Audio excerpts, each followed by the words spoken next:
कॉलेजचे प्राचार्य येऊन प्राचार्य सकाळी बघितलं. तसं बघितलं तर मला आता बोलायचं वेळ काय बोलायचं तरी बोललोच नाही. 14 जून 1993 मी आज 14 जून 1993 सर्व्हिस लागलो. तेव्हापासून आणि नानाचा प्रवास बोलतो आहे आणि राहतो. असा माझा प्रवास आहे. आता नानाच्या बाबतीत बोलण्याच्या अगोदर किंवा नानांचं अभिनंदन करण्याच्या अगोदर किंवा त्यांना शुभेच्छा देण्याच्या अगोदर ज्या संस्थेने हा त्यांना शुभेच्छा सन्मान केलेला आहे त्या दापोलीच्या संस्थेचे जे डायरेक्टर असतील ते दोन सदस्य असतील त्यांचं पहिल्यांदा अभिनंदन केलं पाहिजे. या पुरस्कारासाठी त्यांनी नानांची निवड केली. कारण ज्या पुरस्कार त्यांनी दिलेला आहे त्यासाठी योग्य व्यक्ती ह्याशिवाय दुसरी असू शकत नाही. आपण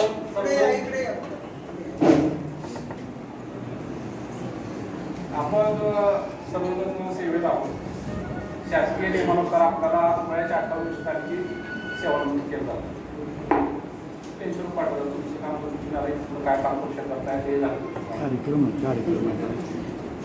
पण 1969 पासून 2025 म्हणजे 56 वर्ष पूर्ण झाली.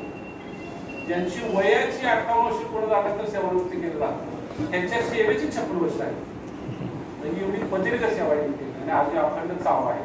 आपल्याला वय झाली म्हणून करते त्याचं आपल्या वयाच्या बरोबरीची सेवा झाली आणि त्याच्या अगोदरची सामान्य सेवा पाहिजे.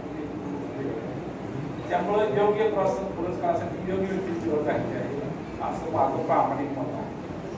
प्राधान्य विषय नानाच्या बाबतीत त्याच्या कामाच्या बाबतीत त्याच्या आवडीच्या बाबतीत किंवा त्यांचं काही सगळं काय जे असतं सगळ्या गोष्टी माहिती आहे. माझ्याकडे थोडेफार गमतीचे विषय काही विषय आहेत माझे अनुभव जास्त आहे कारण पहिल्यापासून त्यांची जवळच आहे. तर मला चांगला आठवतंय 98-99 दरम्यानच्या काळामध्ये पहिल्यांदा संस्थेची केंद्र घ्यायची माहिती इंडियन एअरफोर्स आणि ते पहिल्यांदा गावात केंद्र संस्थेत घ्यायचे. नानांनी मला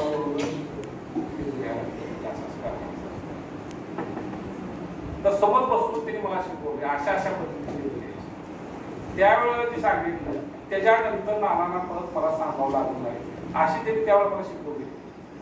त्यामुळं असं झालंय एकदम परफेक्ट झालं आमचं असं मॅचिंग म्हणून जबरदस्त झाले. काय नंतर मला गमतीला म्हणते हे नामदेव पाहिजे कोण आहे कसं आहे माहिती का आपल्या जवळ 15 मोठं देवस्थान आहे. लाखो बातमी येतात दररोज हजार येतो. कोण कसं दर्शन घेऊन जातं कोण देवा दर्शन घेऊन जातं कोण नामदेव पाहिजे दर्शन घेऊन जातं असं आम्हाला नामदेव पाहिजे करून ठेवले. चांगली गोष्ट आहे. त्यांचं काय तर एक आनंदाची गोष्ट आहे ती गमतीची बाग सांगितला. असे खूप अनुभव आहेत नानांचे पूर्वज काम करण्याचे अतिशय दुर्कलात मला बोलत नसले किंवा वाचले असं म्हणून मी त्यांची खूप वेळा चेष्टा करतो काय वेळा उलट बोलतो छुटतो तरी पण गमची माहिती घेतो. प्रवासामित्र आमच्याकडून गमती चाललं असतं. मला ती गाडी ऐकायची वगैरे सवय आहे. मी आपलं नाराज कसं म्हणायचं काय राजकारण म्हणायचं तुमचा निवडू काय रिक्षा संपले का बॅलन्स संपलाय का चालत नाही का काय तू नाना गाणं ऐकायचं काय असं म्हणजे माझी असते. एकदम एक खूप आनंद वाटला. नानाला परवा संस्थेला पण पुरस्कार मिळाला त्यानंतर नाना पुरस्कार मिळाला. कसं असते जो आपल्या जीवनात 3 टप्पे आहेत ते बालपण तरुणपण आणि वृद्धपण. लहान मुलांना जर आपण एखादं बक्षीस दिलं काय गिफ्ट दिलं त्याला कौतुक वाटत असतं त्याचा आनंद होत असतो. तरुणपणामध्ये आपल्याला जबाबदारी असतात बाकी सगळ्या गोष्टी आपल्याला पाळून घ्यायच्या असतात त्यावेळेला एक पाठवून थाप लागते प्रोत्साहन मिळतं पुढे जात असतो. तसं वृद्धावयामध्ये आपण जे जीवन जगलो त्या जीवनामध्ये जे काय सण होता बारीक लहान सण गोष्टीला आपण तोंड दिलेलं असतं त्यातून मार्गापुढे गेला असतो किंवा काय मिळवलेलं असतं किंवा आपल्या कुटुंबासाठी आपण काय केलं असते समाजासाठी केलं असतं इतर ज्या गोष्टी केल्या असतात त्याची पोचपावती आपल्याला वयामध्ये मिळत असते. असे माझं ढोबळ मत आहे. आणि योग्य वयामध्ये नानांना हा पुरस्कार देऊन त्यांनी जे आजपर्यंत कार्य केलेलं आहे त्याचं त्या संस्थेने कौतुक केलेलं आहे आणि असं कौतुक करण्यास ते पात्र आहेत. त्यामुळे त्यांना हा सन्मान मिळाला आहे. त्यामुळे त्यांचा आत्ताच त्यांच्यात जबरदस्त ऊर्जा आहे. आम्हीच लोकांना आपण मॅनेजमेंटने सांगितलं प्रमाणे मला फोन करते की ऑफिसमध्ये मी तिथे गेलो नाना आम्ही मिळतं हा लागतो वर्षामध्ये तिकीट तिथून तिकडे पाहिजे असं त्यांची जबरदस्त आहे. आणि कामा तर काय बोलायचं काम नाही. इथं पाणी तुंबलेलं असू दे, पातळी तुटलेली असू दे, किंवा कुठं पाणी लिकेज झालेलं असू दे, किंवा पाणी आलेलं असू दे, किंवा काटेला गोष्टी, एवढं बारीक सारी गोष्टी कोणीही बघायचं असतं. एवढं सगळं बारीक सारी गोष्टी बघायच्या, सगळ्या तक्रारी असतील, बाकीचे अधिकारी असतील, संस्थेचे बाकीचे प्रॉब्लेम असतील, सगळ्या गोष्टी असतील, हे बघताना संयम कधी सोडत नाही. कितीतरी वेळा माझं नानाचा जरा थोडा वास होतो या गोष्टीला, काय तुमचं जरा एवढंच काम असतं, काय असं कसं काय तुमचं, म्हणजे एक हाकार बोलतो मी, हात फोनचं तुम्ही असं करतो मला. तर एक त्यांच्यामध्ये एवढा जबरदस्त संयम आहे की कितीही कधी प्रसंग येऊ द्या किंवा कितीही म्हणजे काय जर झालं तर अजिबात डर नाही, शांत राहतो. मला म्हणतात तू लय वाईट होतो किंवा माझ्या वयाचा किंवा माझ्या ह्याचा तो अशा नानावर आपल्याला काम करायला संधी मिळते, त्यांचा संवाद लागतो. त्यामधून आपण काय घेऊ काय नको हा प्रश्न आहे. कारण तसं वेगळं काय जमत नाही दिसत मला, खरंच जमत नाही. शांत राहणं पण जमत नाही आणि संयम तर मायला अजिबात नाही. बाकीचं तर काय विचारत नाही.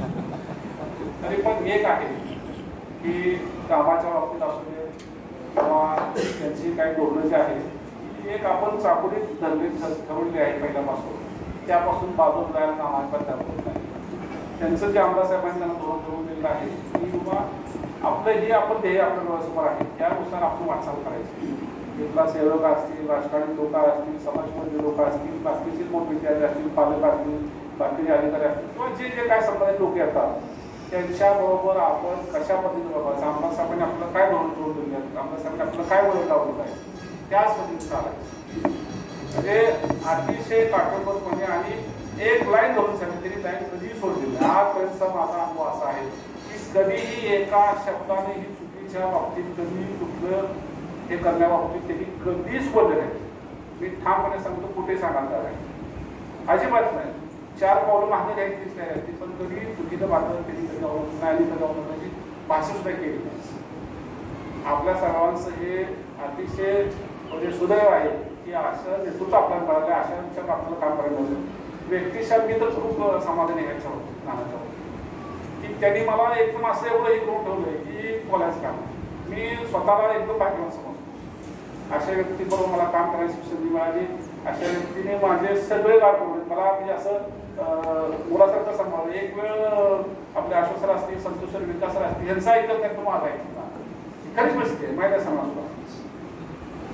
तर अशी व्यक्ती भेटली का सांगा. आज आपण बालकांचा विचार केला किंवा आपल्या आजूबाजूला लोक आहेत, समाजामध्ये आहेत, राजकारणामध्ये बाकी सर्व ठिकाणी लोक आहेत.